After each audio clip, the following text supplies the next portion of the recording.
Hey everybody, welcome back to my shop. In today's video, we're going to be working on installing concealed soft close hinges, Euro hinges, or cup hinges, depending on whatever you want to call them. All manufacturers call them something different. These particular hinges are called concealed hinges. So they're also soft close. So you can see that as the door closes, it will softly close on its own. All right, so we're going to get started installing these with a concealed hinge installation jig. This one's made by Craig. There are a bunch of companies that make them out there. You could do it with a drill press, but I have this, so it's just much easier. And I'll show you how to use it. All right, let's get a closer look. Okay, so as you can see, I'm working on another built-in, and I just posted a video about a custom curio, and they had shaker doors as well. These are the same style doors, only this is going to be part of a built-in. So these are shaker style, but they're a lot longer and they're a lot narrower, and they don't have glass panels. So the other one had glass panels on the upper. So this is a solid panel in the middle. So what we're going to do is first identify the front of your door, because you don't want to drill into the wrong side. Okay, so you want to flip it over, and we're going to be working on the back, because that's where the hinges are going to sit. And they're going to be sitting like this, one on each edge. Okay, and what we're going to do is look at the manufacturer of the hinges instructions, and they say they want it to be 20.5 millimeters away from, or 13/16 inches away from the edge of the door, and to use a 35 millimeter Forstner bit, which comes with this jig. So put that to the side for a minute. This is your plate, and on this plate here, this is the guide that holds the housing for the Forstner bit to keep you drilling straight in as if you were using a drill press. Now, on the manufacturer of this, Craig, they supply instructions that say if you are 20 millimeters, 21 millimeters, whatever the manufacturer gives you, they have a little table here, and it tells you what number to use on these dials. And if I'm 20.5 away, and so the closest would be 21, you would turn to the 3 millimeter. They also have little half steps, but I never had to use them. I've always used the 3 and had great luck with that. So if you needed to turn it to 4 for a 22 millimeter spacing, then you would take a screwdriver and you would turn it, and these little tabs in here would move the jig away from the door or toward the door, depending on the setting you need. So we're gonna go with the setting that it's on right now, which is 3 on both of those. If you look on the edge, I have my little tick marks there. That's right in the jig. So I'm gonna line it up with 3. Move it to the edge. Now I like to use these clamps. You don't have to use these clamps. You can use any clamps you want, but you have a nice flat spot on them. Clamp the jig in place. Okay, so now I have it on the 3. Now I'm going to take the Forstner bit. I'm going to place it in the jig, twist it in place, and now it's perfectly in line, straight up and down. Also, I want to mention that it has a stop collar. You want to set that stop collar. So I'll take that and drop it all the way down, and that'll give you the depth of the Forstner bit, which is usually about 1/2 inch. So what I like to do is first put it on the drill. Once you have it chucked up in the drill, then pull the Forstner bit back, drop the Forstner bit into place, and now you're just going to hold it down and you're going to drill it out.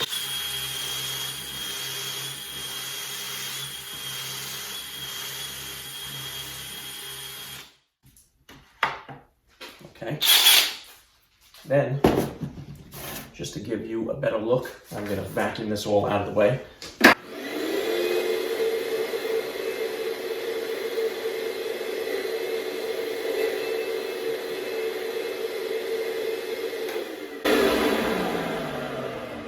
And now I'm not going to remove the jig yet, because if you look closely, there are 2 slots. And what I'll do is take the Forstner bit out. But you don't want to go too far, okay? Because you can drill through the other side. So you just, go in a little bit just to pre-drill, so that it has a little room for the screw and not split. So we're just going to take that and we're going to put it right in those guide holes. So I'm just making a small pilot. I'm not going down more than maybe 1/4 of an inch. Now you can remove the jig, and you can see that your cup hinge fits right in the hole. Now, if you didn't have these other pilot holes, you would have to take a speed square or combination square, and you would have to line that up 90 degrees with the edge of the door. But since we had pre-drilled the holes with the jig, those are all going to be perfect placement.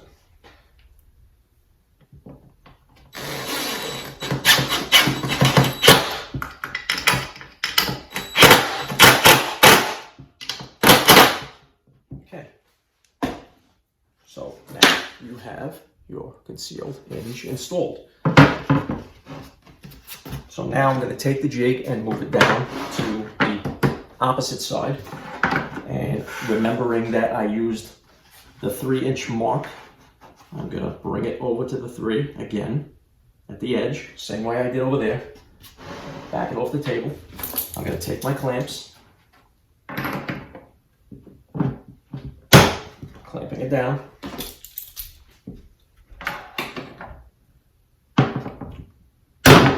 Okay, making sure this is good. Now, since I already have this chucked up, what I like to do is start with the drill bit first.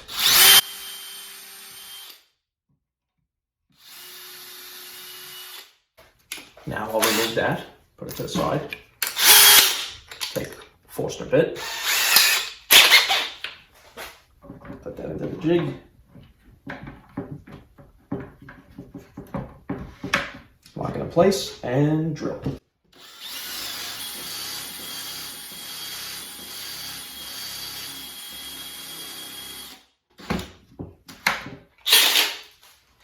Vacuum it out.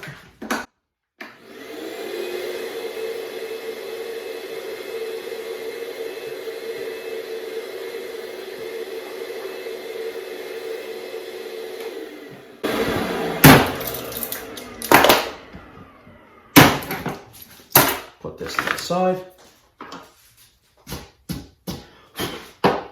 Drop that in.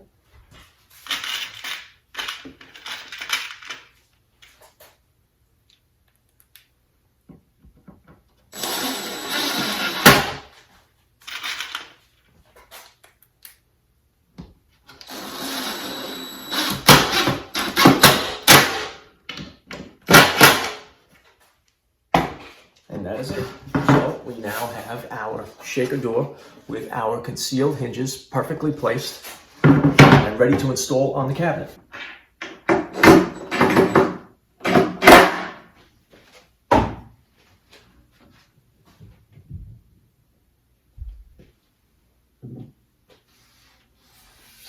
Perfect, and that is the soft close feature.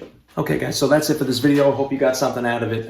This jig does make installing the concealed hinges a lot easier than if you were to chuck up a 35mm bit into a drill press, and then you'd have to set your fence to get it exact and make your marks, and then you can drill out. I mean, you know, it's kind of easy to do that too, but it takes, you know, a little bit longer for the setup. So this right here, you just lock it in place, clamp it down, put the Forstner bit in, drill it, and that's it.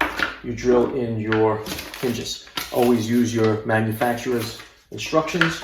Always use the instructions for the jig if you decide that you're going to buy it. I am not sponsored by Craig. They don't even know I exist. I'm just telling you what I use to do this so that maybe it could benefit you, and you can see if you like it. Maybe you'll get this. Maybe there's a cheap one on the market that you know want to use, and that's it. All right guys, so like I said, I'm going to be doing a series of instructional videos on some of the tools that I use and how to use them and in what situation you would use them and to help you guys out. Okay, so hope you enjoyed the video. If you did, give it a thumbs up. Definitely hit that subscribe button. We have a lot more instructional videos to come, and I'll see you guys next time in the shop or out in the field. And as always, thanks for watching.